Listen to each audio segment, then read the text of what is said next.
புரியாத ஒரு ஆயுள் தண்டனையை சென்னை மகளிர் நீதிமன்றம் வழங்கியிருக்கு. இது ஒரு ஏக காலத்துக்கு அனுபவிக்கணும், எந்த சலுகையும் ரெமிஷனும் வழங்கக்கூடாதுன்னு இருக்கு. இந்த தீர்ப்பை எப்படி பார்க்குறீங்க? இல்லை, முதல்ல இந்த தீர்ப்பு பற்றி பேசுவதற்கு முன்பாக நான் அந்த பெண், பாதிக்கப்பட்ட பெண் துணிச்சலாக வந்து ஒரு கம்ப்ளைண்ட்டை உடனடியாக பதிவு செய்து விரைந்து நிவாரணம் பெற போராடி இருக்காங்க பாருங்கள். அவங்களுக்கு நான் என்னுடைய மனமார்ந்த வாழ்த்துக்களையும் நன்றியும் பாராட்டுக்களையும் நான் தெரிவிக்க விரும்புகிறேன். இப்போ நாம் தீர்ப்புக்கு வருகிற பொழுது ஒரு நீதிபதி எவ்வளவு விரைவாக நீதியை வழங்க முடியும் என்பதை வந்து இந்த வழக்கில் நம்ம தெரிஞ்சுக்கணும். என்ன விஷயம்னு கேட்டிங்கன்னா, நிறைய வழக்குகள் நீண்ட காலம் எடுத்துக்கொள்வதால் அதில் நீதி கிடைப்பது என்பது தாமதமாகி விடுகிறது. அதனால தான் நிர்பயா வழக்குக்கு பிறகு நம்முடைய வர்மா கமிட்டியில் அவர் ஜஸ்டிஸ் வர்மா சொன்னாங்க, எந்த வழக்கு பாலியல் வன்முறை வழக்குகளில், ரேப் வழக்குகளில் இம்மிடியட்டாக ஜஸ்டிஸ் கிடைக்கணும்னா அதுக்கு ஒரு டைம் ஃப்ரேம் இருக்கணும். மேக்ஸிமம் 6, மினிமம் வந்து 3 to 6 மந்த்ஸுக்குள்ளே கொடுக்கணும் அப்படின்னு அவர் சொல்லியிருந்தார். இந்த நீதிபதி, நம்முடைய மதிப்பிற்குரிய மகளிர் நீதிமன்ற நீதிபதி அவர்கள் இன்றைக்கு இந்த 5 மாதங்களுக்குள்ளாகவே இந்த தீர்ப்பை வழங்கியிருப்பது அப்படிங்கிறது குறித்து நான் மிகுந்த பாராட்டுக்களை தெரிவித்துக் கொள்கிறேன். இந்த மாதிரி பாதிக்கப்பட்ட பெண்ணுக்கு நீதி வழங்குவதற்கு ஒரு பெண் நீதிபதி இவ்வளவு அழகாக அவர் வந்து பணியாற்றியிருக்கிறார். டே பை டே அடுத்தடுத்து போட்டு அந்த வழக்கை நடத்தியிருக்கிறார் அப்படிங்கிறது ரொம்ப சந்தோஷத்துக்கு உரிய ஒரு விஷயம்.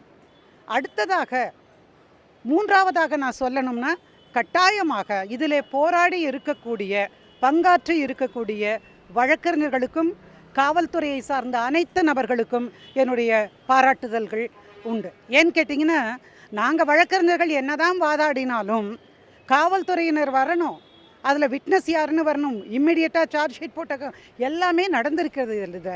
அதனால் தமிழ்நாடு காவல்துறையை சார்ந்தவர்களுக்கும் நம்முடைய வழக்கறிஞர்களுக்கும், இதில் பங்கேற்ற வழக்கறிஞர்களுக்கும் என்னுடைய பாராட்டுகள். இப்போது தீர்ப்பை பற்றி பேசுகிற பொழுது 30 ஆண்டுகள் அப்படின்னு இந்த வழக்கில் தீர்ப்பு கொடுத்துருக்குறாங்க. என்னை பொறுத்த வரைக்கும் 30 ஆண்டுகள்னு வரையறுத்திருக்க வேண்டாம் அப்படின்னு நான் நினைக்கிறேன். இந்த வழக்கில் குறைந்தபட்சம் சாகும் வரை ஆயுள் தண்டனை என்று கொடுக்கப்பட வேண்டும் அப்படிங்கிறது என்னுடைய விருப்பமும் கூட. எனவே இந்த 30 ஆண்டுகள் அவருக்கெல்லாம் போதாதுங்க. எந்த ஒரு ஆண் வந்து தன்னுடைய குழந்தையை நினைக்கிறானோ, பெண் குழந்தையை, தன்னுடைய மனைவியை வந்து எப்படி ஒரு தாய் போல நினைக்கிறானோ, அந்த மாதிரி தான் மற்ற பெண்களும். ஆனால் அவர்களை சித்திரவதை செய்வதோடு புணர்ந்து விட்டு அதை படம் எடுத்து அதை ஒளிப்படமாக்கி மிரட்டி பணிய வைப்பது என்பது மிகப்பெரிய ஈனச் செயல். அந்த மாதிரியான நபர்களுக்கு கட்டாயமாக சாகும் வரைக்கும் ஆயுள் தண்டனை வழங்கி இருக்க வேண்டும். அதுதான் என்னுடைய கருத்து. இன்னொரு விஷயம் என்னென்னா, இதில் ரெமிஷன் இல்லைன்னு அவங்க குறிப்பிட்டு சொல்லியிருக்காங்க, ரெமிஷன் கொடுக்கக்கூடாதுன்னு. ஆனால் ஒரு மனித உரிமையாளர், போராடுபவர் அப்படிங்கிற முறையில் நான் சொல்லிக்கொள்ள விரும்புவது, ஒரு தண்டனை பெற்ற குற்றவாளிக்கு மனு போடுவதற்கும் மேல்முறையீடு செய்வதற்கும் கட்டாயமாக அவருக்கு உரிமை இருக்கிறது. எனவே அந்த உரிமையை யாராலையுமே பறிக்க முடியாது தான். ஆனால் அது கிடைக்காமல் இருக்க வேண்டும் என்று தமிழ்நாட்டில் இருக்கிற அனைத்து பெண்களையும் போல நானும் வந்து மிகவும் விரும்புகிறேன். அவருக்கு சிறையிலே இருக்கணும். ஆனால் பொதுவாகவே வழக்கறிஞர் என்கிற முறையில் நான் இதை சொன்னேன். இதை தாண்டி நின்று ஒரு பெண் என்கிற முறையில் நான் யோசிக்கும் பொழுது, பாலியல் வன்முறை குற்றவாளிகளுக்கு ஒருபோதும் வெளியே வருவதற்கான வாய்ப்பே மறுக்கப்பட வேண்டும் அப்படிங்கிறது.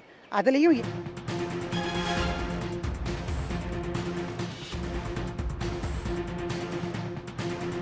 தமிழ்நாட்டில் பெரும் பரபரப்பை ஏற்படுத்திய அண்ணா பல்கலைக்கழக மாணவி பாலியல் வன்கொடுமை வழக்கின் குற்றவாளி ஞானசேகரனுக்கு 30 ஆண்டு கால ஆயுள் தண்டனை விதித்து மகளிர் நீதிமன்றம் தீர்ப்பு வழங்கியிருக்கிறது. உடனுக்குடன் செய்திகளை தெரிந்து கொள்ள சன் நியூஸ் பெல் ஐகானை கிளிக் பண்ணுங்க.